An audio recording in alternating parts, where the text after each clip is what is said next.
Anyway.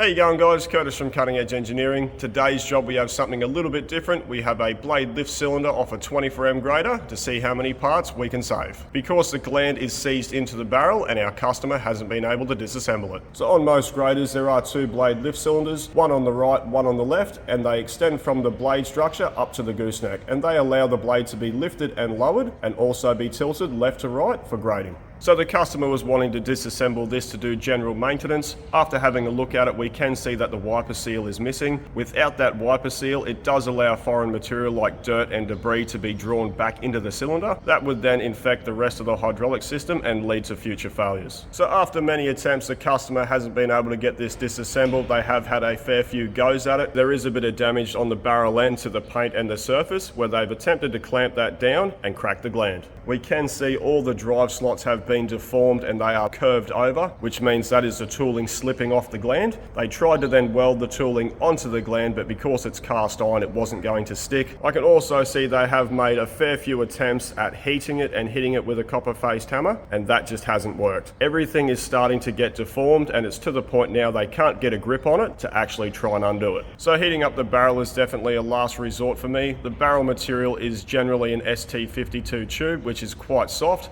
compared to the cast iron gland, which is much harder. So heating up the barrel and then hitting it with a copper-faced hammer generally deforms the tube and makes the situation so much worse. There are scenarios where heat is definitely the best option. If there is a nut that has been Loctited onto a rod, the heat will melt that Loctite and you will then be able to remove the nut. So what we do know is this is the original cylinder off the machine. It has never been disassembled from factory. It's very unlikely that there was an issue while the cylinder was being manufactured. The most common cause to this is water and moisture getting in between the gland and the barrel, causing rust, which makes them seize. So I'm not even going to try and undo that gland yet because it is seized solid, but the first thing I'm going to do is remove the rod from the barrel. So in order to remove the rod, I need to get this set up in the lathe. But before I do that, I need to make a drive pin.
Pimples.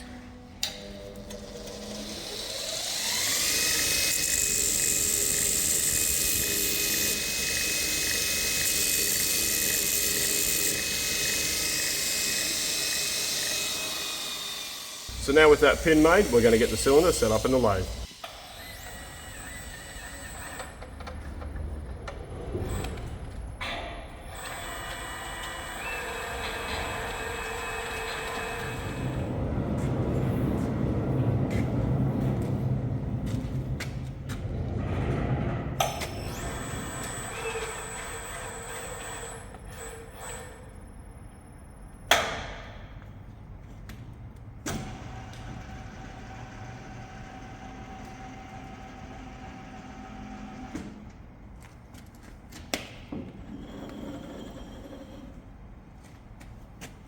So because the rod can spin in the barrel, I'm going to use this pin to lock the two together.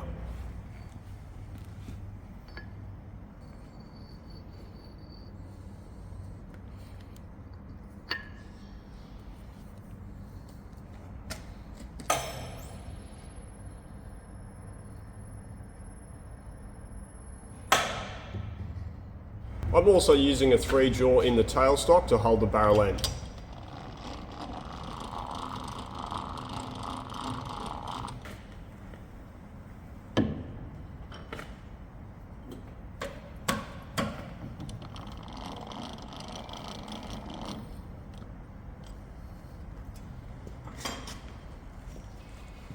And because of the odd shape of the rod end, I'm going to use my 4-jaw on the headstock to dial it in.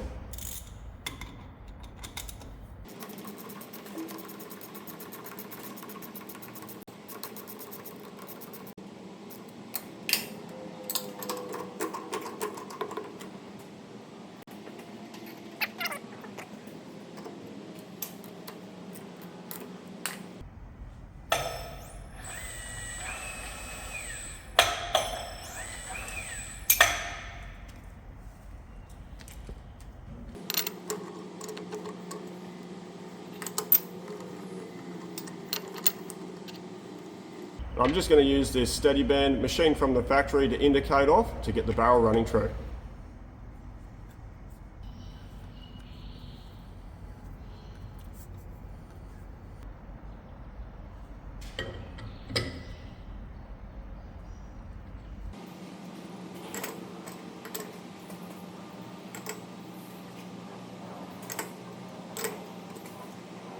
So the dial is jumping a little bit, but that is because the area is painted and there are a few scratches in it. But that's going to be running true enough for us to do what we need to do. So in order to remove the rod from the barrel, I need to access the fastener that holds the piston and the rod together. And the only way to do that while saving the components is to machine off the barrel end. So before we start machining, I'm just going to get some alignment marks stamped in and take some measurements.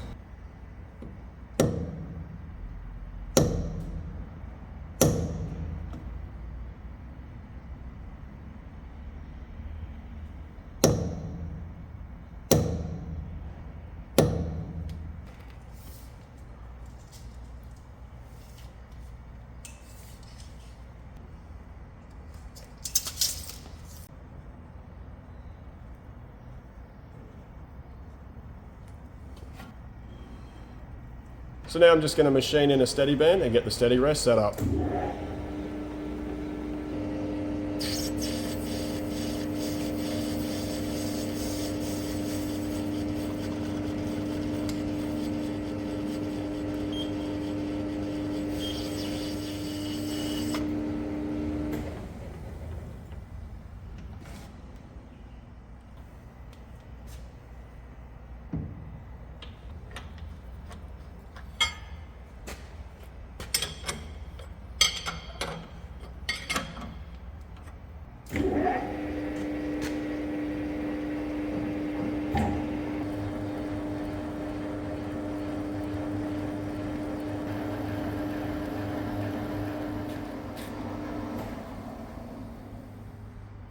So now we've got it set up, we're going to be going in with our 12mm button insert to machine out this weld.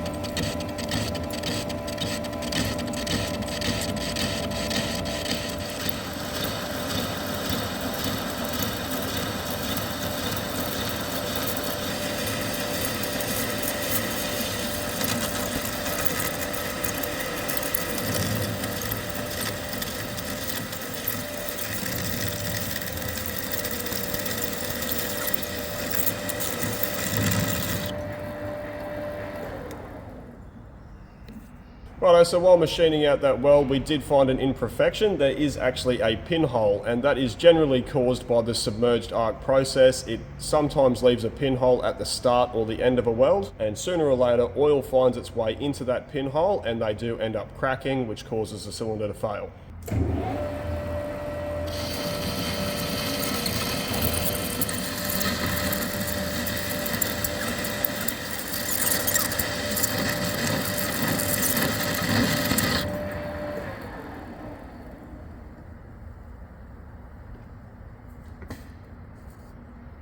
A lot of imperfections.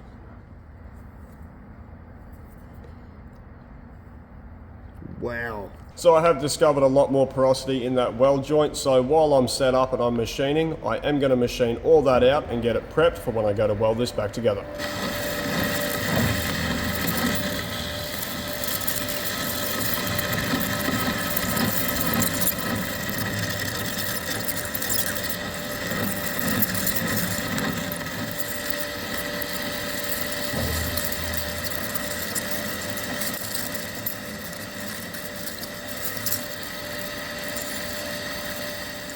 So that smoke is a clear indicator that we're at the bottom of that weld joint, and that is hydraulic oil from inside the barrel.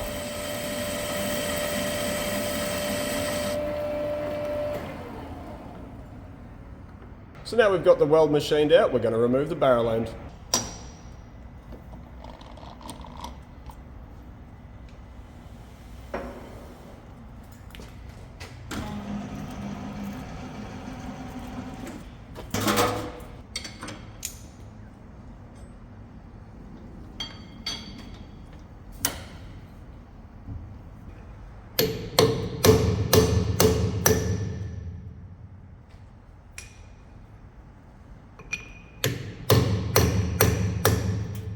Moving.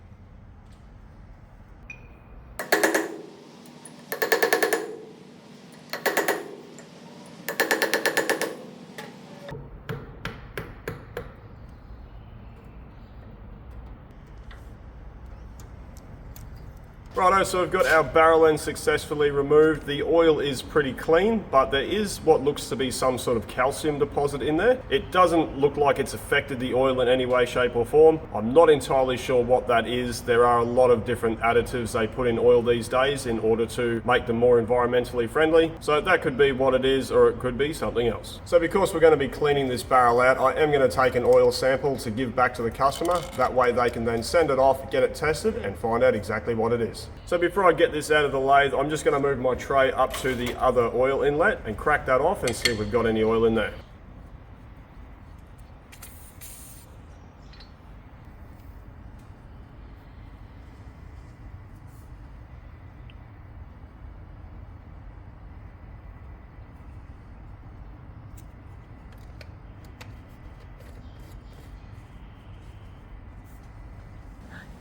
Here he comes.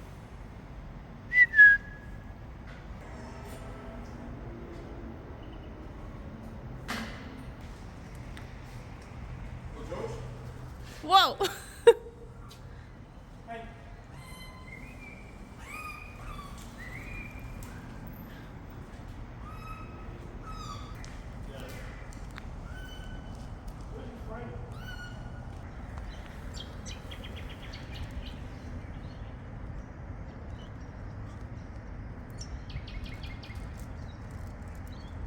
See ya. Bye-bye.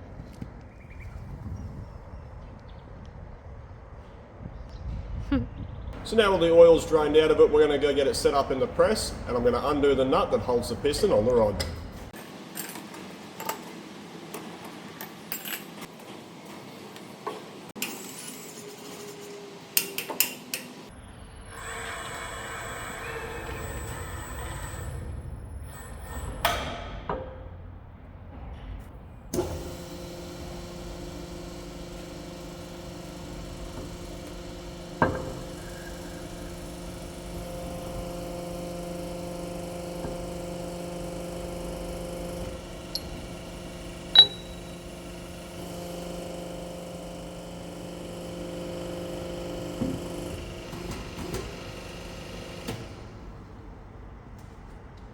So now we're just going to use our inch drive 2,500 pound rattle gun to crack this nut.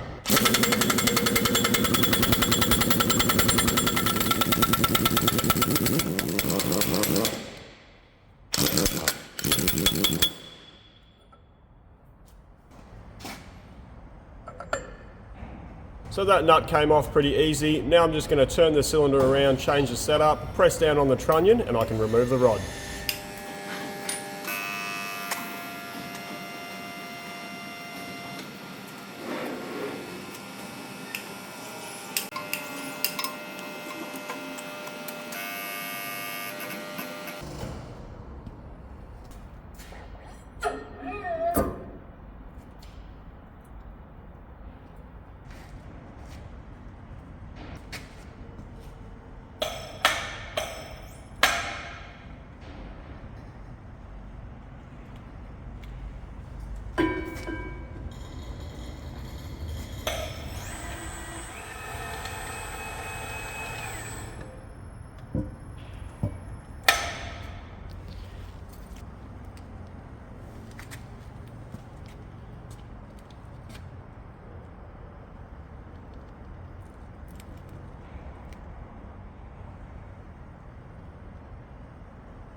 So now that that's done, what I'm going to do is use a heat torch and apply some heat to the face of the gland and just a little bit on the inside. So as I'm heating this, I am going to avoid putting any heat directly on the barrel. What I'm trying to achieve here is thermal expansion. When the gland expands, it will hopefully crush and disturb any material that might be locking the gland and the barrel together. Then after everything cools down, hopefully I should be able to just undo the gland.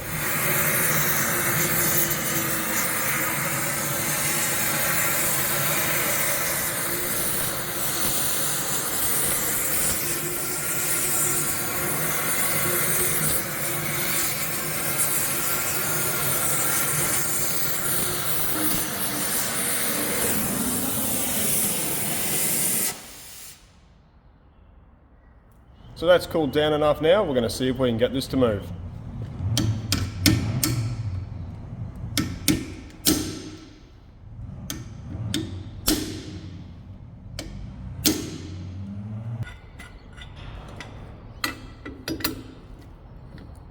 That'll be enough to have a crack.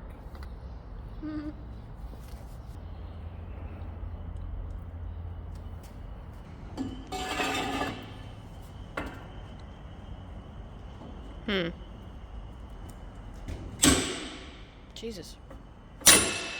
Oh my God. Did that break it? Yeah. Oh. That was very hopeful. Hang on. Righto guys, so that has seized solid. I didn't budge it at all. So rather than spend any more time trying to get it out this way, we're going to set it back up in the lathe and machine out the gland. So that does mean we're not going to be able to salvage the gland, but the customer and I had already spoken about that. The glands are only $861, so that's a very small sacrifice to save the barrel. And there was the likelihood that even if we were able to undo the gland, it wasn't going to be reusable anyway.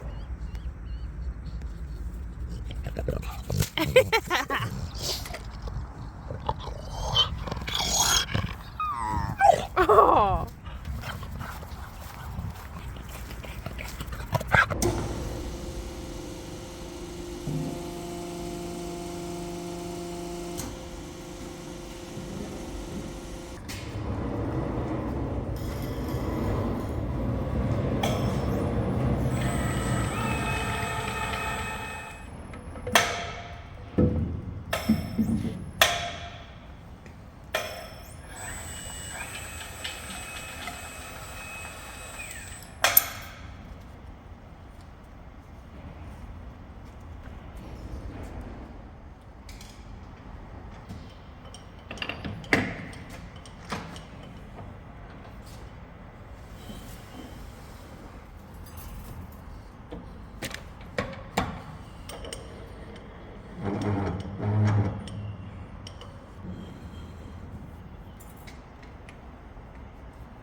So to machine this out, I'm going to be using my Moncooler anti-vibration bar. We've got about 35 mil of material to remove before we even get close to the diameter of the barrel. So we'll take some roughing cuts until we get closer to the ID of the barrel, then we'll slow down the feed rate and take some finer cuts.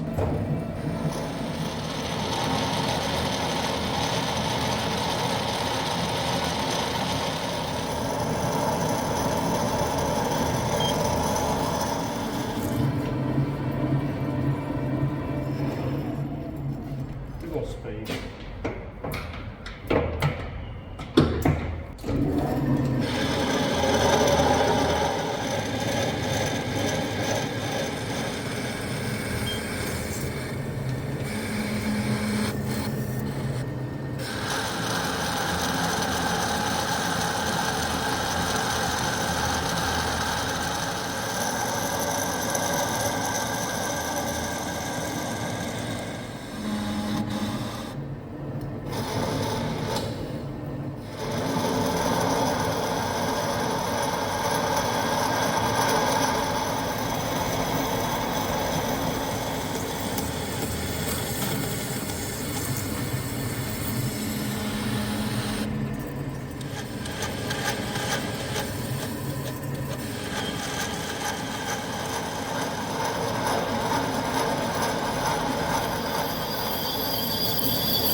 So as you can see, parts of the gland are starting to separate, and that's because of the shape of the gland. It has a smaller profile than the diameter we're machining.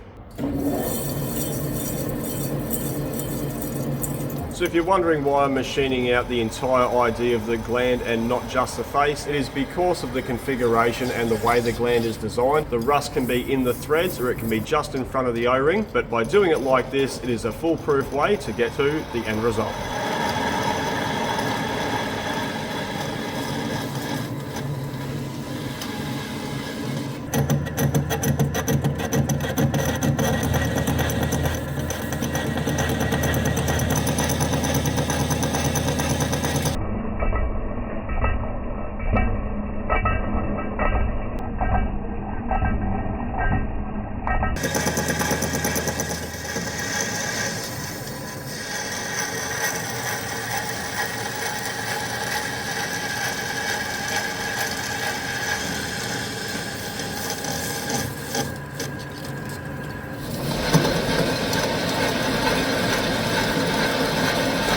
So I'm really going to take it easy now. What I'm about to run into is an O-ring groove. Once I find the O-ring groove, I haven't got far to go before I run into the diameter of the threads.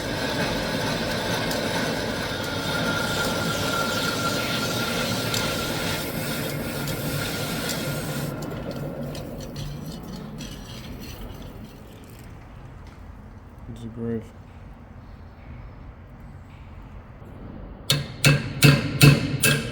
That's still rock solid. Keep working that bit there out until that releases.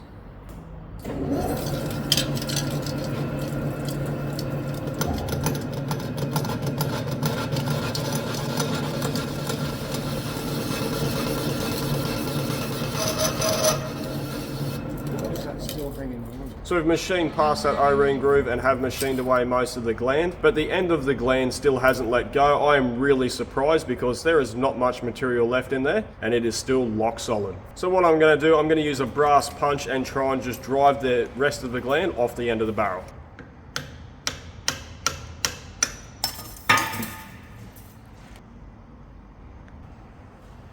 Right, so I'm really surprised at how easy I was able to knock that off. I was machining that and taking some pretty decent cuts and it didn't show any signs of movement. But now it's out of the way, I can see there is quite a bit of debris in the O-ring groove. It does look to be dirt and parts of the old O-ring.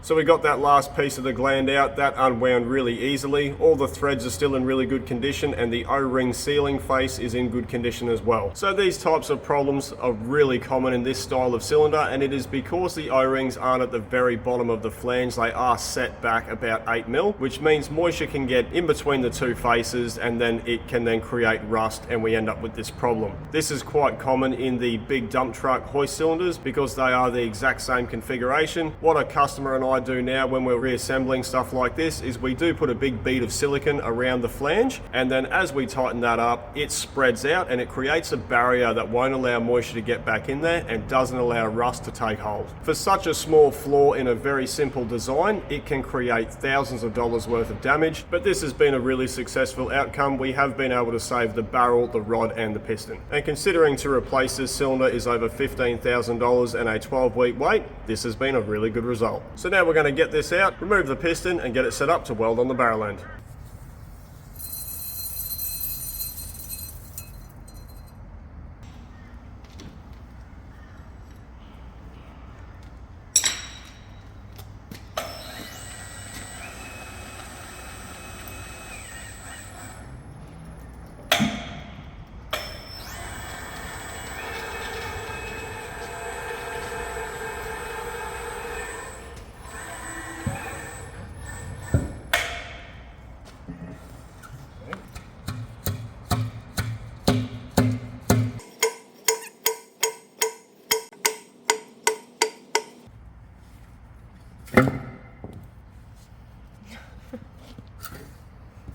Righto, so we've got the piston removed. It's in good condition. It does have a little bit of that discoloration and calcium build-up. So now we're just going to clean out the barrel, then we can get it set back up in the lathe and tack on the barrel end.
So for those people wondering, why do I use a stick welder in the machining area for tacking things? That little welder is actually used for silicon bronze welding, and rather than change out the wire and the gas combination just to do a few tacks, I just use a stick welder instead.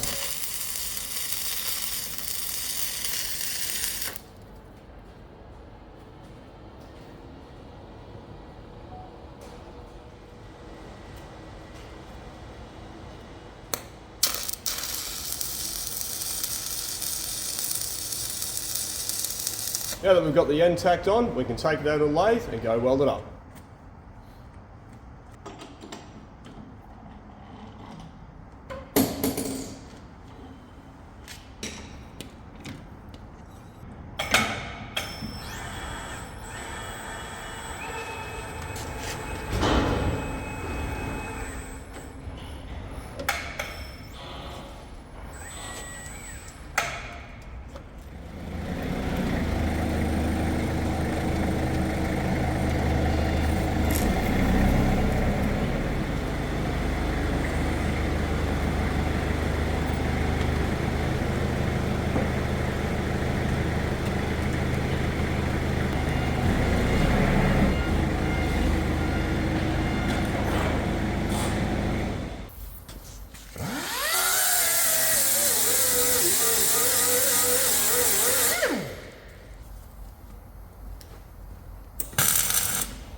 So before I weld it, I am going to give it a preheat. Because the tube is so thin and that barrel end is so thick, the heat will get sucked out of the weld joint extremely fast. So we're going to give it a preheat just to prevent that from happening.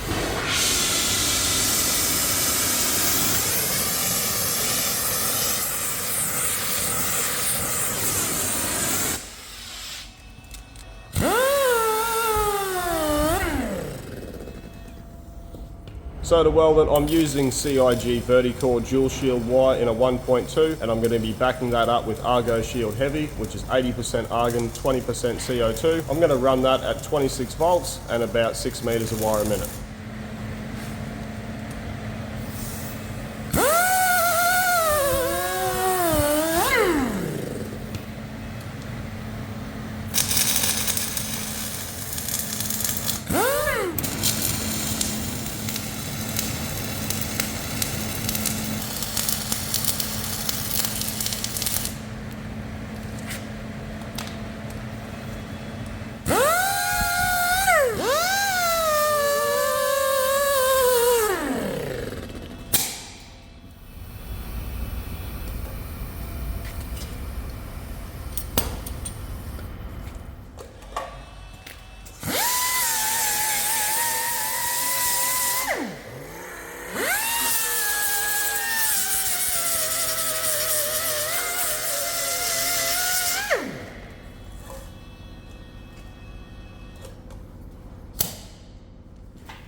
Righto guys, that's the barrel end fully welded on, and that's this job completed for us. We did manage to get this completely disassembled. Unfortunately, we did have to destroy the gland to do that, but considering the gland is only $860 and we've got less than half a day's work in this has been a very good outcome. So our customers already ordered the gland and the new seal kit, and they're going to do the reassembly at their facility. So we're going to get this back on a pallet and get it back to them. Thanks for watching.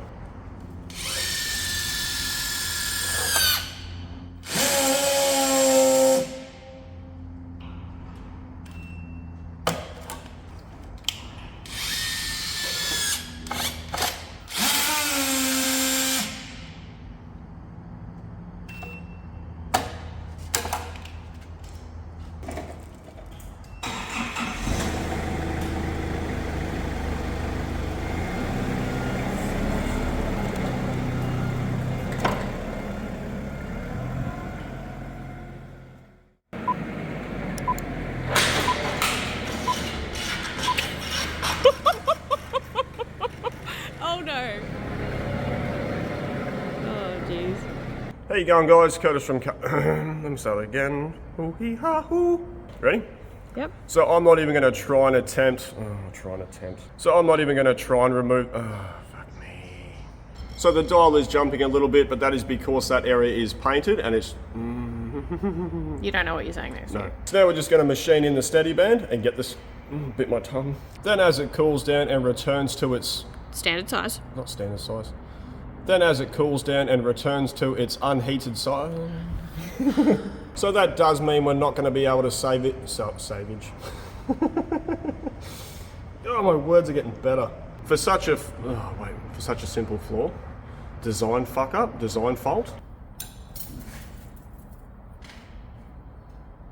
Curtis just punched the tool post.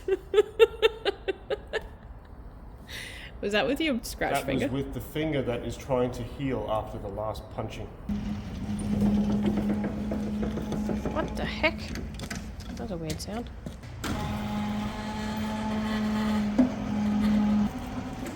Sound like a cow. Someone thinks that's your big boring bar. Yeah, boy. You're bleeding. Komatsu oil sample. Bottle. That's funny.